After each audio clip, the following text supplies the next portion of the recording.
रूसी सू-27 लड़ाकू विमान ने ब्रिटिश टाइफून जेट को खदेड़ा, काला सागर में बड़ा तनाव।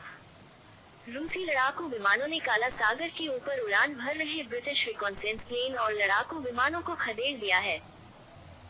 रूसी रक्षा मंत्रालय ने बताया कि ब्रिटिश RC-135 ही विमान और 2 टाइफून लड़ाकू विमान काला सागर के ऊपर उड़ान भरते हुए उसकी सीमा के नजदीक आ गए। इससे रूस को खतरा पैदा हो गया। रूसी लड़ाकू विमानों ने काला सागर के ऊपर उड़ान भर रहे ब्रिटिश विमानों को खदेड़ दिया है। इस दौरान दोनों देशों के लड़ाकू विमान कुछ देर तक एक दूसरे के आमने सामने मौजूद रहे। रूसी रक्षा मंत्रालय ने शुक्रवार को कहा कि एक रूसी सू-27 लड़ाकू विमान ने काला सागर के ऊपर रूस के हवाई क्षेत्र की ओर उड़ रहे ब्रिटेन के RC-135 ही विमान और 2 टाइफून जेट विमानों को रोका। हालांकि ब्रिटिश विमान उस समय अंतर्राष्ट्रीय हवाई क्षेत्र में उड़ान भर रहे थे। ऐसे में रूस ने एहतियातन उन विमानों को दूर जाने को कहा।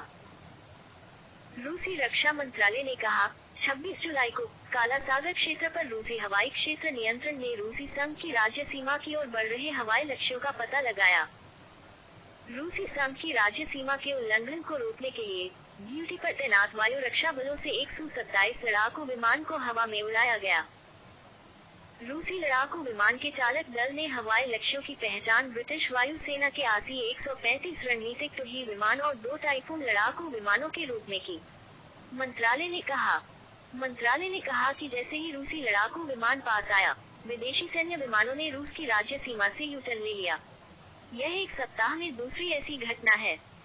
ब्रिटेन इन दिनों रूस पर दबाव बनाने की कोशिश कर रहा है, क्योंकि रूसी पनडुब्बियां और युद्धपोत लगातार ब्रिटिश सीमा के नजदीक गश्त लगा रहे हैं।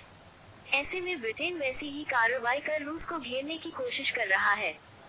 रूसी जहाजों को पिछले कई महीनों से ब्रिटेन और दूसरे नाटो देशों की सीमा के नजदीक देखा गया है।